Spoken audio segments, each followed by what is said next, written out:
Acho que vai. Vamos voltar aqui, então. Espero que não dê problema, mas... Vamos lá, então, rapidamente aqui, botei para gravar de novo, que eu não sei se eu vou conseguir ter a parte anterior. Indo mais rápido, né?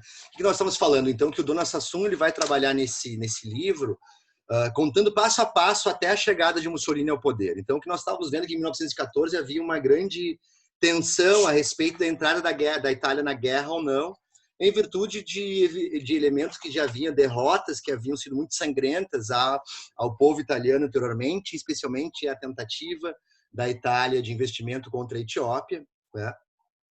Isso nós vimos, então, Mussolini, após ter relatado, ter falado que a Itália deveria entrar na guerra, em virtude aí de que aqueles que entrariam na guerra teriam uma história e quem não entrasse na guerra não seria nada e seria lembrado como um povo de fracassados, de covardes e mortos, ele é expulso do Partido Socialista e começa a se identificar como aí um ex-socialista, um ressentimento em relação ao socialismo, e também aí um ultranacionalista que vai ganhando seus primeiros adeptos, aquelas pessoas que eram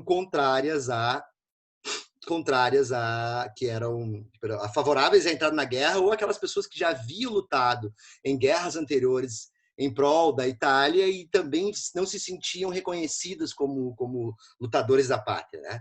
Então, o cenário que se tinha na Itália após a Primeira Guerra Mundial, e que nós temos que colocar aqui agora, é que nós temos em 1919, após a Primeira Guerra Mundial, nós temos uma eleição na Itália onde há uma divisão.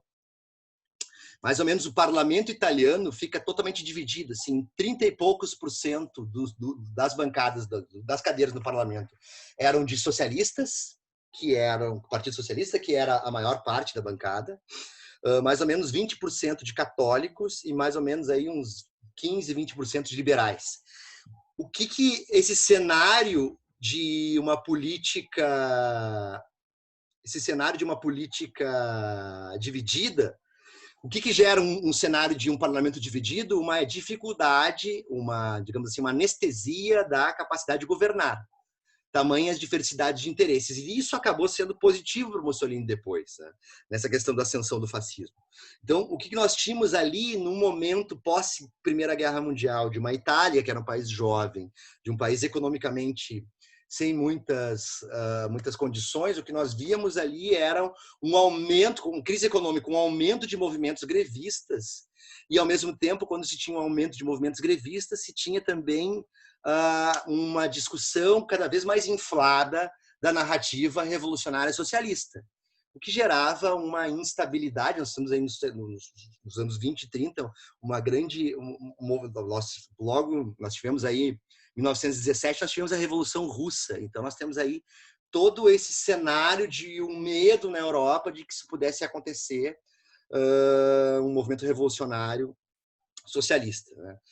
Então, como eu havia colocado, né, ele acaba se tornando mais imponente do ponto de vista da política quando ele funda, como se torna o fundador e o editor do jornal Il Popolo d'Italia, que era um jornal que tratava, e poucos jornais que tratavam de política na Itália na época, e começou a chamar atenção por isso, e aí inicia esse movimento chamado Fascio Italiani di Combattimento, né, que seria aí o fascismo.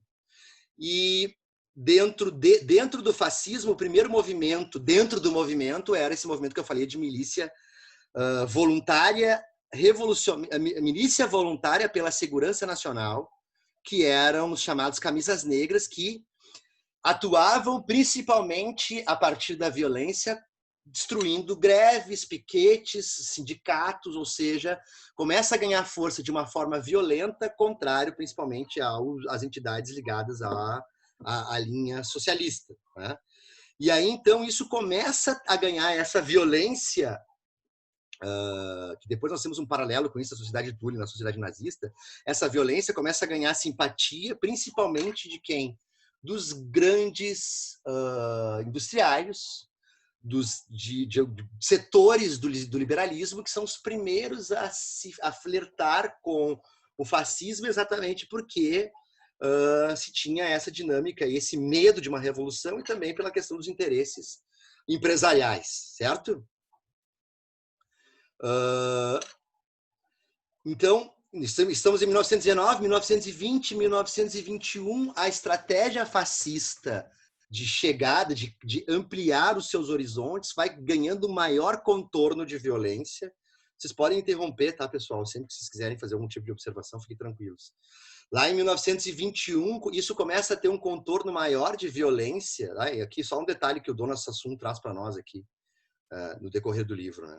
Os primeiros 6 meses de 1921, ele traz como a ideia de todos esses elementos que eu vou trazer para vocês aqui, a ideia era de supressão da esquerda. Né?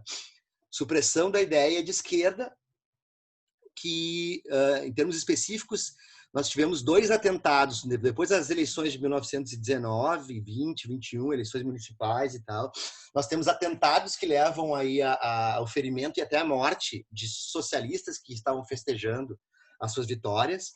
Nós temos um incêndio na Câmara do Trabalho em Bolonha, em janeiro de 2021.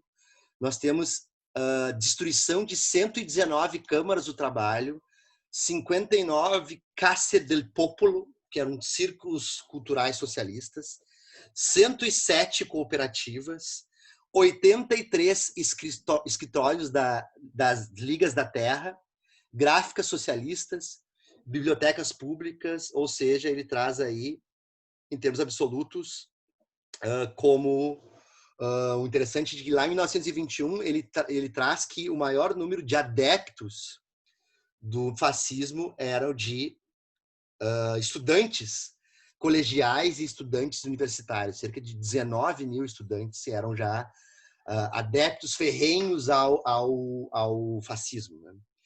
Bom, então, lá em 1921, lá depois na segunda metade de 1921, ele começa a ser incentivado a flertar com a legalidade. Em 1921, ele começa a ser solicitado a ele que baixe a bola na violência, faça um acordo com o Partido Socialista para que, se tivesse na Itália eleições descontaminadas desse horizonte sanguinário de violência. Ele aceita isso e ele precisa, lá em 1922 já, controlar aqueles elementos que são considerados aí de maior truculência em termos de atuação, né? Então, só que agora, então, quando ele decide entrar para a política e fundar o partido fascista, né? Só que agora ele se dá conta de que ele conseguiria ir muito mais longe se ele conseguisse isso pelas vias consideradas aí legítimas ou legais. Então, ele tinha que dar conta de se aproximar de 3 setores diferentes, né? Os liberais e os industriais, os liberais, os industriais e os católicos. Perdão, os monarquistas, os industriais. Ele precisava se aproximar dos monarquistas, dos industriais e dos católicos. Primeiramente, ele havia, como eu havia comentado rapidamente antes, ele tinha uma série de discursos críticos contra os monarquistas, né? E depois, já em 1922, em 1919, lá no início do Popolo de Itália, o jornal, ele fazia movimentações contrárias aos monarquistas. Já em 1922, ele tem uma frase, né? Devemos ter coragem de sermos monarquistas. Então, ele começa a se perder o ranço dos monarquistas por ele, começa a ter essa relação com os monarquistas mais aproximada. Com os industriais também não foi difícil a aproximação, porque ele já havia sido conhecido pelos camisas negras, pelo movimento pela Segurança Nacional, as milícia voluntária pela Segurança Nacional, as camisas negras. Ele já via, com a condescendência da polícia, que chegava sempre atrasada nos movimentos de violência feitos pelos camisas negras, os industriais tinham uma simpatia em relação a ele, assim como os liberais vão começar a ter também posteriormente. Né? Então, aqui, pessoal, tem lá na página 27, quem leu o texto, né, o Dona Sassum vai falar sobre um discurso feito pelo Mussolini no dia 20 de setembro de 1922. Né? E aqui é importante, interessante, porque dá para ver aquelas narrativas que sugerem que o fascismo seja de esquerda, que o nazismo seja de esquerda. Nós vamos ver também que o nazismo também não tinha nada a ver com essa narrativa. Né? Vamos lá. Olha o que Mussolini declara. Queremos retirar do Estado todos os seus poderes econômicos. Basta de ferroviários estatais, carteiros estatais, seguradores estatais. Basta desse Estado mantido à custa dos contribuintes e pondo em risco as exauridas finanças do Estado italiano. A polícia deve permanecer, pois protege as pessoas honestas de ladrões malvados. O educador estatal deve permanecer em benefício das novas gerações. As forças armadas devem permanecer, pois protegem as fronteiras da pátria. E a política externa deve permanecer. Então, dá para ver que há cada vez mais um discurso anti-intervencionista e um discurso cada vez mais antissocialista. Então, a aproximação com os católicos, ela precisa ser contextualizada, porque ela também não foi assim tão simples.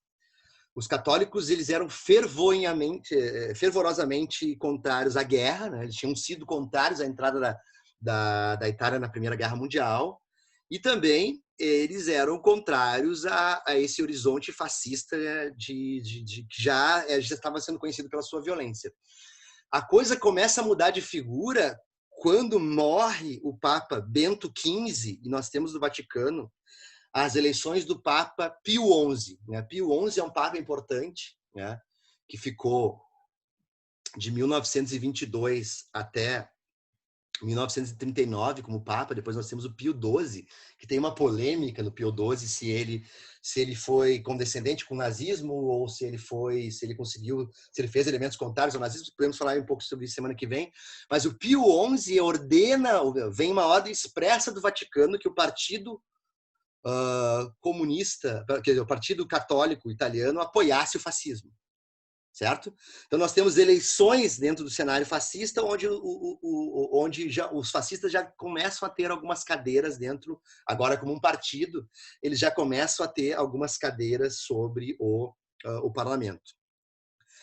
Só que aí a questão de uma ameaça de uma revolução socialista cada vez mais ganhava contorno, até que então, na fatídica outubro de 1922, já o fascismo contando com o apoio dos industriais e dos liberais, de alguns industriais e alguns liberais, contando com o apoio da monarquia, do rei, que o apoiou, contando com o apoio também dos católicos e do Vaticano, ele percebeu que um caminho melhor seria se ele não tivesse essa minoria no parlamento, uma minoria no parlamento, mas uma minoria bem barulhenta já no cenário italiano da época.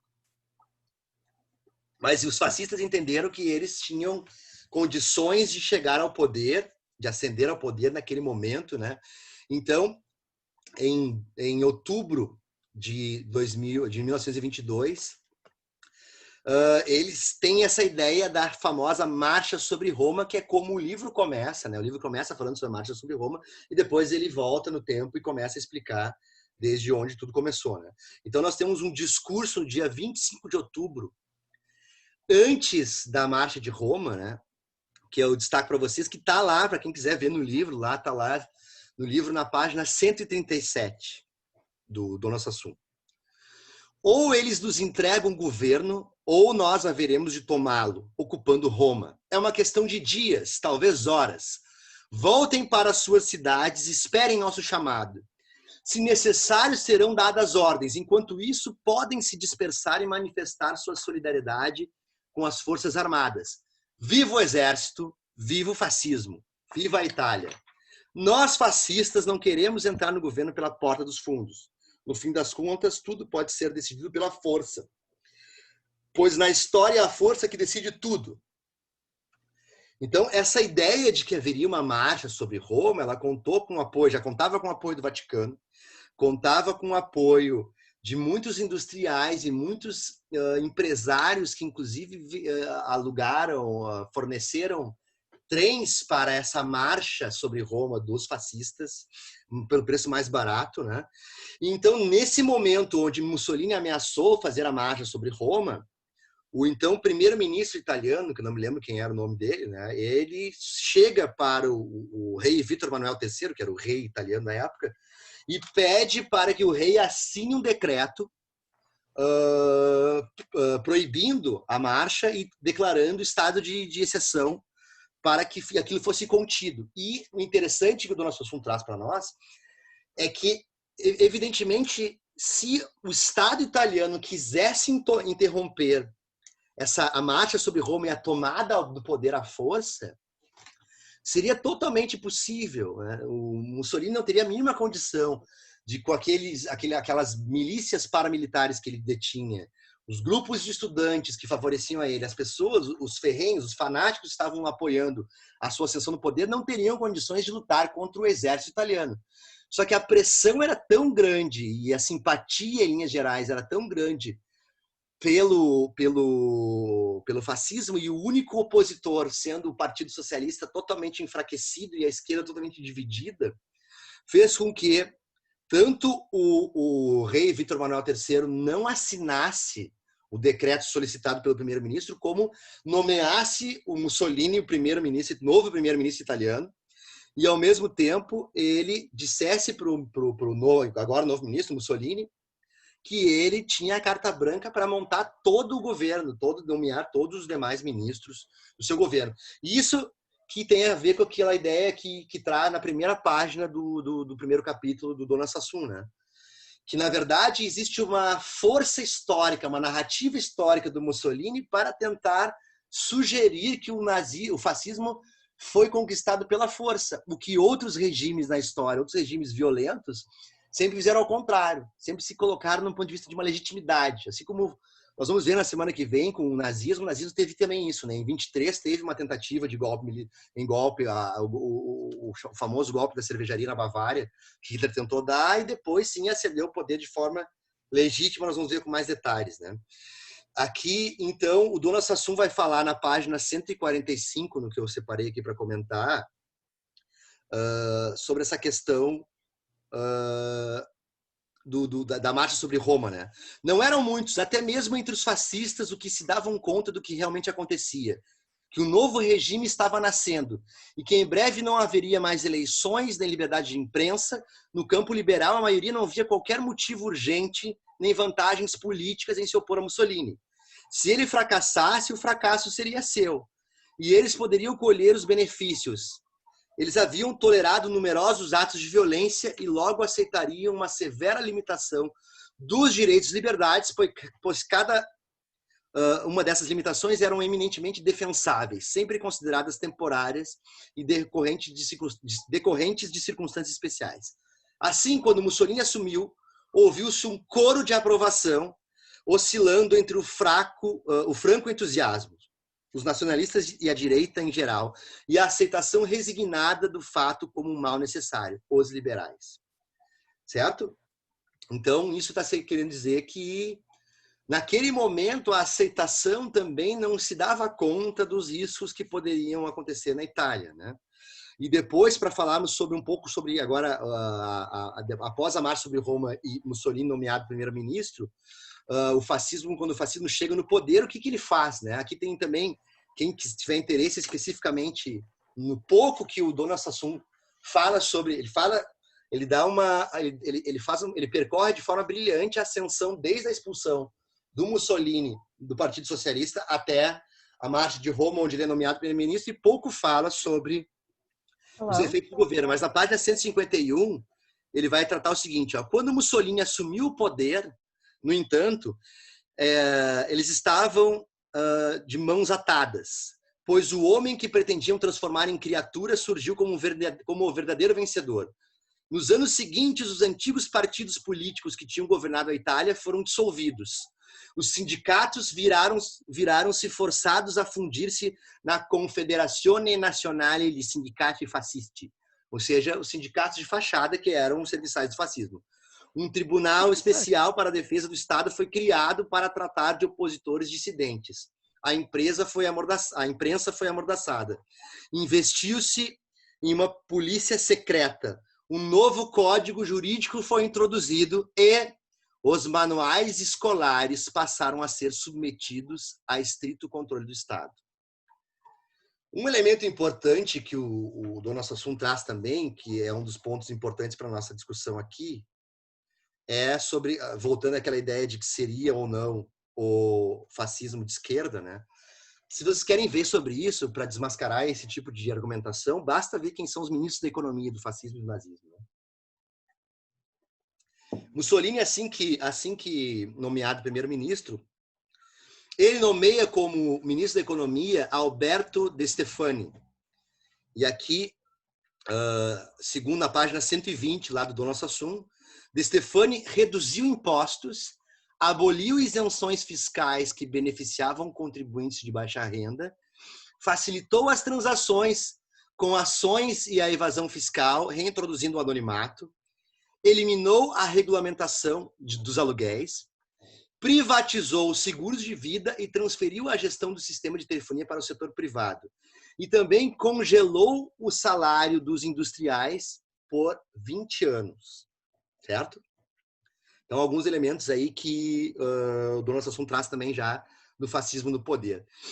E aqui algumas questões que não estão no texto, né, mas que eu gostaria de comentar também, que isso tem a ver com a leitura do Umberto Eco, né, o literato italiano Umberto Eco, que escreveu muito sobre o fascismo. Num livro bem interessante chamado O Fascismo Eterno, ele vai apontar um elemento interessante do fascismo, e aqui tem uma questão interessante a gente trabalhar, a dificuldade de nós conceituarmos o fascismo. Porque como o próprio Mussolini falou lá em um dos seus discursos, ele diz que o fascismo ele não é nem democrático, nem socialista, nem liberal, nem monárquico, nem clerical. O fascismo é o fascismo. Tipo, ele bebe de muitas fontes e não bebe de fonte nenhuma. Por isso que também isso é um dos elementos que nós podemos identificar hoje em dia, se nós queremos fazer algum tipo de associação com o fascismo hoje. Né? Quando alguém quer definir o fascismo, perde de vista que o fascismo também, por si só, ele é um elemento que se pretendeu construir-se de forma inidentificável, muito diferente do socialismo, né? Do comunismo, que tem uma teoria de base muito forte. Né? O socialismo, o fascismo e depois o nazismo também, que é o movimento ligado a uma corrente considerada fascista, ele é um elemento que vai se metaformoseando de vários elementos e vai fazendo alianças para chegar no poder. Algumas contradições que o Umberto Eco traz que são bem interessantes. Né? O fascismo se dizia revolucionário, pregava a revolução, mas depois, no fim das contas, ele afirmou lealdade à monarquia, que é uma das coisas, um dos elementos mais antirrevolucionários que nós podemos perceber. Né? O fascismo se colocou também próximo dos valores da igreja. Né? Lá, quando o Mussolini precisava do apoio da igreja, ele também se dizia contrário ao aborto, que era uma pauta muito importante na Itália. E detalhe, né, pessoal? Estado Vaticano. Já foram no Estado Vaticano? Alguém já foi? Que ano foi criado o Estado Vaticano? Alguém lembra? Tratado de Latrão, 1929. Quem estava no poder? Mussolini. Então, o Mussolini, assim, nós temos em 22 Mussolini no poder e nós temos o abafamento, o parlamento de fachada, né? O único partido que ainda tinha alguma existência mínima era o Partido Católico. Em 1929, com o Papa Pio XI, que apoiou a ascensão do fascismo, há uma troca. A Itália cede uma parte do território, né, meio quilômetro do território de Roma, para a construção do Estado Vaticano, e, em troca, extingue-se o Partido Católico Italiano, que o Vaticano também tinha interesse que os católicos não entrassem tanto na política, né? Então, também temos esse elemento aí, a questão de ele se dizia próximo aos valores da igreja, né? Mas pregava uma educação pela violência, uma educação que fosse contrária a todo mundo que pensasse diferente da coletividade fascista, da ideia corporativista do fascismo, né? Aquela ideia que só os próximos a nós que tem legitimidade, etc. Ele também se afirmava, o fascismo, veja as contradições, se afirmava também próximo ao exército, respeitador do exército, mas ele tinha uma milícia, a própria milícia, que fazia de forma ilegal, né, de forma extra-legal, as suas atenções, as suas atividades. Também, por outro lado, uma outra contradição é que ele tinha ele pregava um controle estatal rígido em termos de comportamento, em termos de elementos ligados aí à causa fascista, mas também ele acabou sendo aí, ele acabou satisfazendo os desejos do livre mercado, dos industriais e tal, fazendo um jogo aí do liberalismo econômico estrito, sem uma política mínima aí relacionada à questão das classes menos abastadas, que nós vamos ver que no nazismo vai ser um pouco diferente. Né? Então, para finalizar e depois passar a palavra para vocês também, para a gente debater um pouquinho, outras questões que o Humberto Eco apresenta, e aqui são os elementos que a gente pode pensar, tentando identificar. Nós tentamos ver aqui a trajetória histórica do fascismo e as suas repercussões de quando Mussolini ascende ao poder, que ele fica no poder de 1922 a 1943. Né? Então, além dessas contradições, Humberto Eco, dentre outros autores, vão apontar também o que poderíamos caracterizar, seríamos características do fascismo. Né? Por exemplo, a retórica apoiada num sentimento de crise, onde instituições e representações tradicionais não dão conta para superar essa crise. Nós temos um momento de crise tão grande onde os partidos políticos tradicionais, os políticos tradicionais, as investidas institucionais consagradas não têm como dar conta. É preciso algo novo. É preciso mudar isso daí. Né? Então, outro elemento característico do fascismo seria também um monopólio da representação política através de um partido único que representaria a massa da população. Nós temos a verdade, nós temos o que dizer em nome dos italianos, e quem nos contraria está contra a Itália. Né? Um outro elemento dentro da ideologia considerada fascista é uma ideia interessante de se pensar, que é o culto ao chefe, culto ao libertador, ao Führer, né, ao seguidor. Culto a esse horizonte de liderança que é exercido por uma única pessoa, que seria capaz, sozinha, de reconstruir e liderar todos esses valores que foram perdidos e guiar a sua população para um novo destino, o destino da nação. A exaltação da coletividade nacional seria um outro elemento constitutivo da ideia do fascismo, num sentido que, ao mesmo tempo, despreza o individualismo. Tu não é nada, tu só é algo dentro do todo, dentro do partido, né, dentro do fascismo, dentro do movimento, como que nasceu primeiro, né? E também contrário, então, ao individualismo, contrário à ideia de indivíduo e contrário também à ideia de qualquer tipo de coletivismo mais ligado aí à dimensão mais aproximável com o socialismo, né? É claro que um elemento que nós temos nos fascismos de ontem é também um elemento ligado a um desejo de expansão imperialista. Nós temos, evidentemente, o nazismo na sua consagrada expansão imperialista. Mussolini também investiu nesse sentido ao apoiar aí os alemães da Segunda Guerra Mundial, que talvez seja um elemento que a gente tenha que pensar bem para fazer a conexão com os dias atuais. Também, evidentemente, na questão do fascismo, poderíamos destacar também a questão da mobilização das massas de forma planificada contra determinados inimigos que são construídos, inimigos internos e externos, construídos para sustentar esse mito do herói, esse culto do herói, sempre orquestrado exatamente por uma dimensão ligada ao uso da propaganda. Isso é uma característica muito forte dos totalitarismos, né? Como vai dizer a Hannah Arendt. E também, evidentemente, a ideia de censura, controle das informações e controle da educação. Certo, pessoal? Em linhas gerais, esses elementos seriam assim alguns que o Dono Sassum traz. Eu tentei trazer alguns elementos a mais para a gente pensar também nesse primeiro horizonte aí dessa primeira discussão a respeito do fascismo de ontem, né? Para a semana que vem nós falarmos também sobre o nazifascismo de hoje, ainda o nazifascismo de ontem, falando um pouco mais sobre o caso alemão. Mas eu deixo também aqui uns minutinhos para vocês comentarem alguma coisa que gostariam de trazer à tona, para a gente tentar, nesse horizonte, nós estamos começando a construir esse estudo. Qual é a impressão de vocês? Professor, uma dúvida. Quem Você lê o falou texto, quem... que Enquanto alguém agora. comenta, eu vou tentar botar aqui e anexar o livro da Hannah Arendt, que eu não consegui mandar por e-mail. ah, o senhor está me escutando? Tô.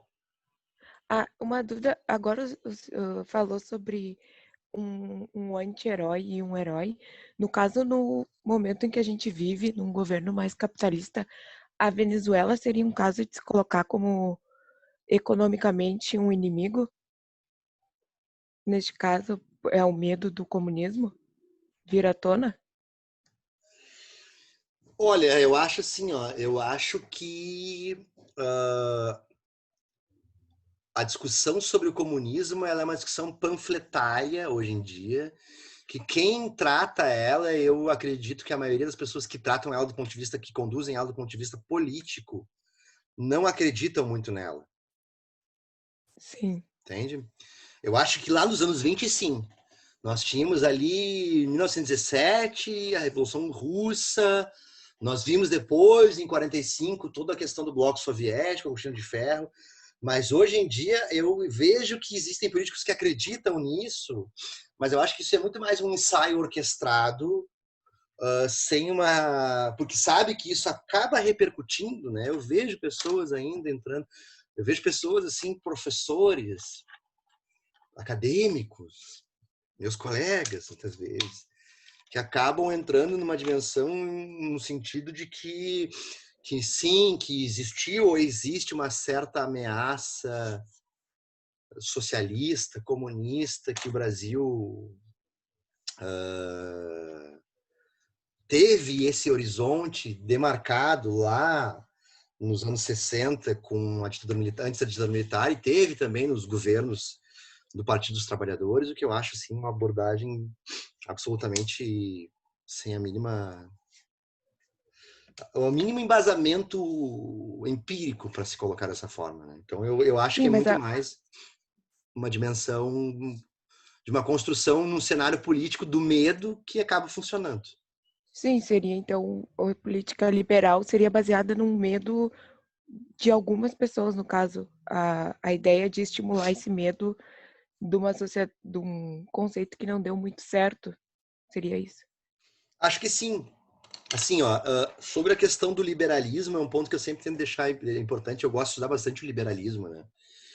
Eu recomendo um livro, não sei se eu já trabalhei no grupo de estudos, chamado A Nova Razão do Mundo, ensaio sobre a sociedade neoliberal. Eu vou botar aqui para vocês também, quem tiver interesse. Esse livro é um livro contemporâneo de dois, um filósofo e um sociólogo franceses, né? Pierre Dardot e Christian Laval, que eles trazem a ideia de que o que nós vivemos hoje em dia não é exatamente um liberalismo. O que eles chamam, o que se chama de neoliberalismo, não é uma faceta, não é não é tanto assim uma uma transformação do liberalismo. Ele transformou tanto o liberalismo a ponto de perder a identidade. A ideia de que os pais fundadores do liberalismo, lá John Locke, Adam Smith, John Stuart Mill, Thomas Paine, Jeremy Bentham, os Montesquieu, os liberais do século XX, do século XVIII, perdão, o que fizeram com eles no século XX não foi muito o que eles pregavam. A ideia de que a diferença do neoliberalismo para o liberalismo é que o neoliberalismo ele teria uma proposta, principalmente a partir de dois autores, né? Friedrich Hayek e Milton Friedman, a escola alemã e a famosa escola de Chicago, né? Milton Friedman, que seria uma ideia de uma naturalização de uma competição generalizada de todos contra todos, onde o Estado é necessariamente um problema, né? Então, esse jargão neoliberal hoje em dia, que eu concordo com essa análise do Adorno Laval, que gera aí uma sociedade de competidores, essa sociedade que eu chamo aí de empreendedocracia, essa ideia aí de que qualquer atividade estatal em prol de uma educação, saúde, etc., ela soa como um problema e a naturalização do universo como um grande campo de caça entre competidores. Eu acho, eu concordo contigo, mas mais nesse sentido. Eu acho que o liberalismo não propôs isso. Então, seria assim uma narrativa mais ligada ao neoliberalismo, né? Sim. Obrigada. Que mais, pessoal? Estou procurando aqui minha pasta com textos. Sim, Gustavo, Oi. eu vejo assim que o Mussolini, na época, ele era, como dizia, um mal necessário, né? Por causa dos... o parlamento estava enfraquecido e então eles aproveitaram, né? Mas falando assim em relação aos italianos, porque a família do meu marido é italiana, vieram da Itália em mais ou menos 1954, depois da guerra. Sim. E o que eu vejo, assim, a minha sogra, ela não podia falar na Itália para ela. Ela pegou, então, assim, e tem um primo do meu marido que mora lá também, e eles odeiam o Mussolini, né? Então, Sim. ele foi muito maléfico para o povo italiano, né? Tanto é que a gente, com o meu sogro e a minha sogra, a gente não conversava, depois eles faleceram e tudo, a gente não conversava muito sobre isso, eles não tocavam no assunto, né? Porque a Itália, ela ficou devastada, tanto é que eles, a família, cada um foi para um lado, porque não tinha emprego, não tinha nada lá. E a minha sogra, eu me lembro que ela falava que a gente sempre dizia, vamos lá visitar a tua terra. Não quero voltar. Ela sempre dizia que queria ir para Portugal e ela não queria voltar, mas de jeito nenhum. Então, assim, o que eu vejo, né, que para o povo italiano, tanto é que se tu andar pela Itália, eu conheço várias cidades, eu nunca vi nada em relação a Mussolini. Não sei se na época também que eu fui eu não prestei atenção, mas Vittorio Emanuele, Garibaldi, tem tudo que é cidade que tu vai, tem aqueles monumentos, aquelas coisas. E eu não vi, né? Não sei Sim, se... não. A questão é, até estava procurando aqui um trecho do nosso assunto lá no final do livro. É claro que o Mussolini contou com uma mobilização aquilo que você falou, né? Foi o mal necessário no sentido de que os liberais industriais viam aquilo como interessante porque os caras lá iam lá, quebravam, destruíam greves, enfraqueciam a força trabalhadora, então os caras achavam interessante. É claro que isso é um ponto que nós podemos debater também no decorrer. É claro que o ódio é usado na política como um elemento, o ódio é usado na política como um elemento muito importante para a mobilização das massas, né? O ódio agrega muito mais do que a condescendência, do que o amor, muito mais. Né? São rios de exemplos, rios de tintas aí, nós podemos escrever sobre exemplos que tratam sobre isso, né? Que nós estamos falando agora. O ódio é constitutivo da humanidade, né? Isso vai dizer o Freud, isso vai dizer a psicanálise, o Nenê, eu estudei bastante isso no ano passado. O Nenê, quando chora e afasta as coisas na frente dela, é também uma questão identitária no sentido de o ódio é o que constitui a nossa identidade. Eu não gosto daquilo, eu detesto aquilo, detesto aquela comida. A questão é que a mobilização do ódio ela acaba sendo muito importante. Nós vemos no Brasil contemporâneo, né? Nós vemos a política como um todo isso, né? Mas aquilo ele ascendeu ao poder com essa condescendência dos industriais, dos liberais, com uma certa obrigação dos católicos em virtude da ordenação do Vaticano, com um flerte da juventude que também era entusiasmada com essa questão da narrativa da violência. Mas é claro que o Mussolini ele não conseguiu ter a idolatria que teve o Adolf Hitler, por exemplo, que nós vamos ver semana que vem. Nós vamos entender um pouco melhor também quais as diferenças, embora tenhamos muitas semelhanças. Né? Mas é claro, né, Ângela, quando o Mussolini eu não sei quando os teus familiares, da pessoa da tua família que estava falando, quando eles vieram para cá, em que ano exatamente foi? Porque ao final da Primeira Guerra Mundial a Itália estava devastada. Lá no início da ascensão italiana já havia um entusiasmo, do fascismo havia um entusiasmo, né? Mas evidentemente o Mussolini não conseguiu trazer elementos de melhoria para a sociedade italiana, como o Hitler fez. Nós vamos ver isso, né? Hitler conseguiu, Hitler empregou muita gente, né? Então a entrada da Itália na Segunda Guerra Mundial foi catastrófica para a Itália. Então eu, quando dou palestra na Serra Gaúcha sobre migrações, né, e quando eu vou lá tem muitos italianos lá, e os italianos que são migrantes que fugiram da truculência do fascismo e também aí da questão ligada aos efeitos da Segunda Guerra Mundial para a Itália. Eu falava, a nona de vocês, a avózinha de vocês, que vocês gostam tanto, que veio para cá, ela não veio para o Brasil de boas, assim, vou dar uma olhada, vou ir para o Brasil. Ela comia areia. Eles comiam areia na Itália. Então, porque essa ideia de que os italianos vieram para construir uma nação e que agora os senegaleses, os haitianos, não. Na verdade, lá na Itália, ela trabalhava, não tinha emprego, ela trabalhava fazendo asfalto na rua. Sim. Mas a questão que eu ia falar é que hoje em dia, logo depois do nazismo, né, do nazismo e do fascismo, no final da Segunda Guerra Mundial, existiram imensos movimentos ligados à ideia de memória, de memória no sentido de vamos lembrar o que nós, italianos e alemães, fizemos para não repetirmos. Muito mais na Alemanha. Na Itália e na Alemanha não vai se encontrar nunca jamais um museu, uma praça, um monumento que tenha qualquer tipo de apologia a Hitler e Mussolini. Nunca vai se encontrar isso lá. Muito mais na Alemanha ainda. A Alemanha tem, sim, um envergonhamento muito forte em relação ao seu passado. Isso é um ponto bem importante para a gente discutir, inclusive, aqui, né? Se a gente for falar em ditadura militar, claro que não dá para comparar a ditadura militar com o nazifascismo. Mas o Brasil é o único país da América Latina que não fez uma política de memória, que não fez uma justiça de transição efetiva.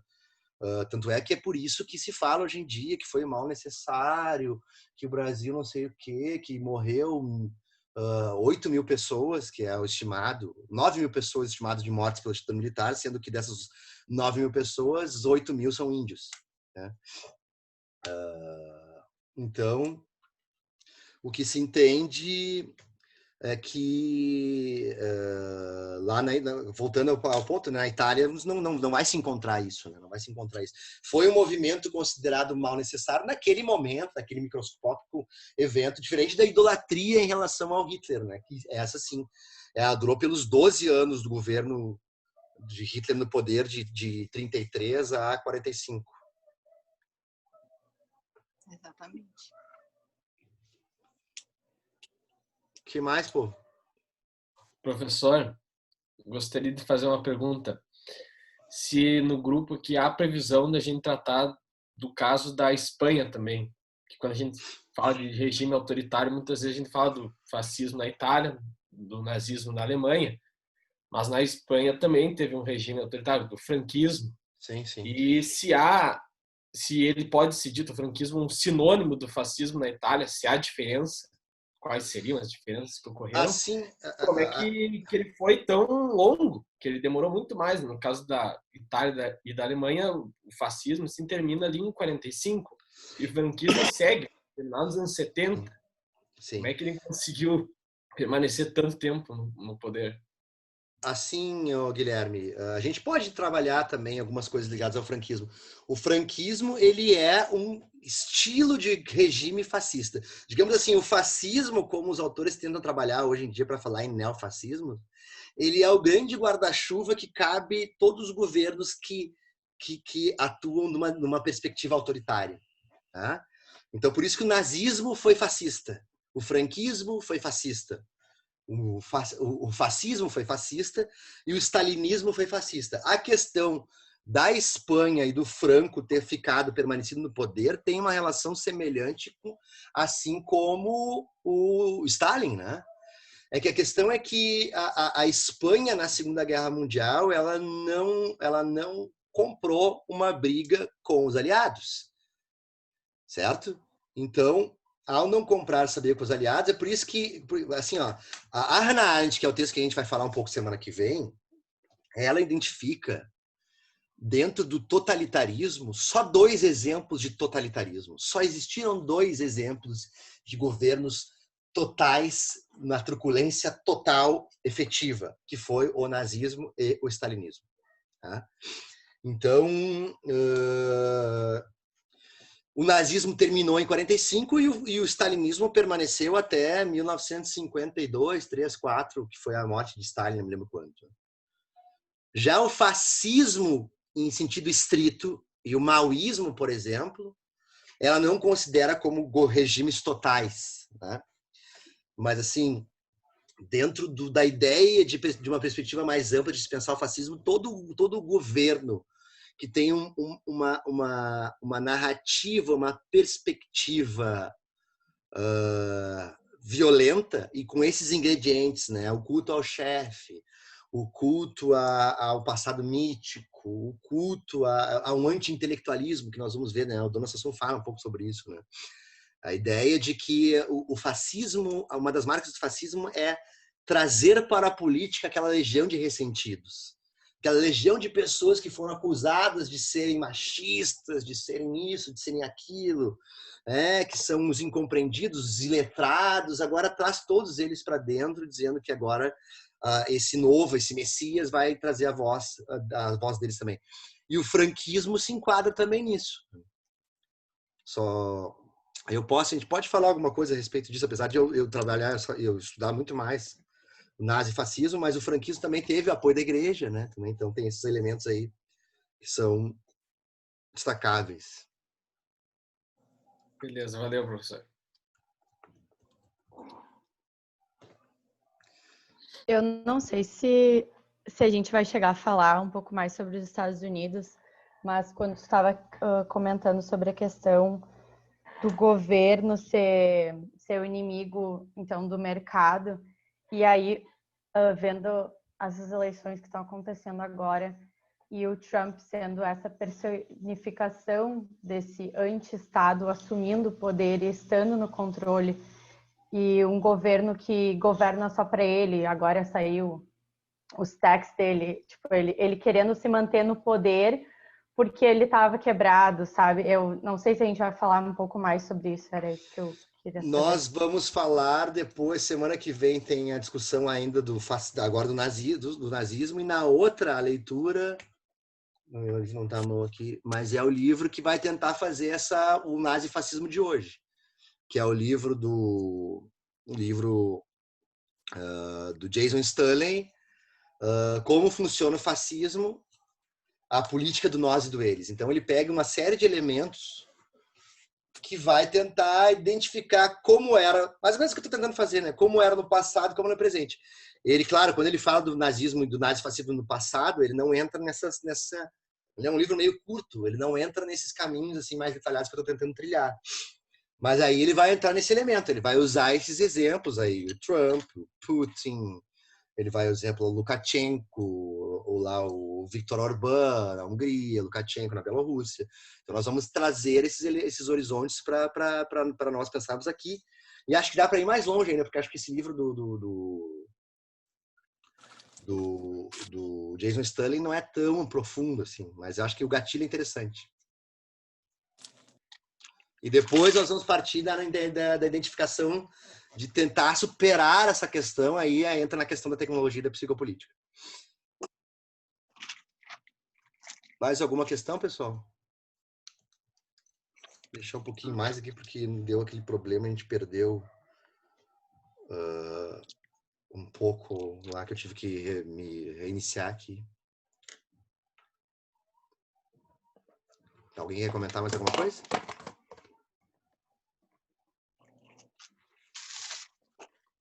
Isso? Então tá, pessoal. Então, semana que vem nós continuamos. A sugestão de leitura que eu havia trazido para vocês seria desse livro da Hannah Arendt, da página 300 a 336, que é para mim o melhor capítulo desse livro. Declínio do Estado-nação e o fim dos direitos do homem, que não é tanto sobre o nazismo em si, é sobre as consequências do nazismo na questão dos refugiados e apátridas, que é um tema que é muito caro a mim. E então no capítulo que ela fala sobre a propaganda nazista, é um capítulo bem interessante para quem quiser isso, mas eu vou tentar fazer mais ou menos o que eu fiz hoje, linearmente, passo a passo, da ascensão de Hitler ao poder, até chegar num questionamento que eu tenho, que eu fiz no meu primeiro livro, que revisitei há pouco tempo atrás, falando com o Marcelo, que é me orientando, não sei se ele está aqui. Aí, o Marcelo tá aí. O Marcelo que é me orientando, falando sobre essa questão do... Oi? Não, só para comentar que eu tô aqui, tô ouvindo. Agora que eu te vi, sim.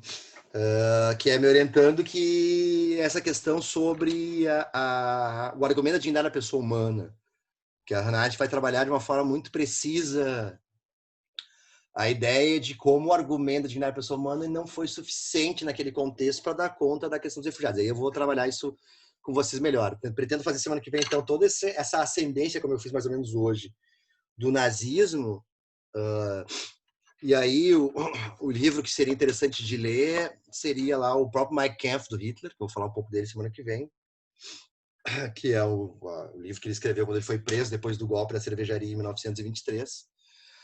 E lá é mais ou menos a Bíblia do nazismo, ele ficou rico por causa desse livro. Então essas questões é que eu vou trabalhar, explicar como que se desenvolveu o ódio aos judeus, que não é uma coisa de uma herança infantil do Hitler. Hitler era um austríaco do interior da Áustria, lá que não tinha muita conexão com o antissemitismo e tal. Então vou pontuar com vocês isso aí, alguns elementos semelhantes ao fascismo e algumas dissonâncias em relação ao fascismo. E depois entrar nesse ponto da Hannah Arendt ligado aos refugiados. Certo? Certo. Então tá, queridos e queridas. Muito obrigada. Bom resto de semana para vocês. E até semana que vem. Bom feriado também. Ô, Sérgio. Obrigada. Não vi que tu estava aí. Quer falar alguma coisa?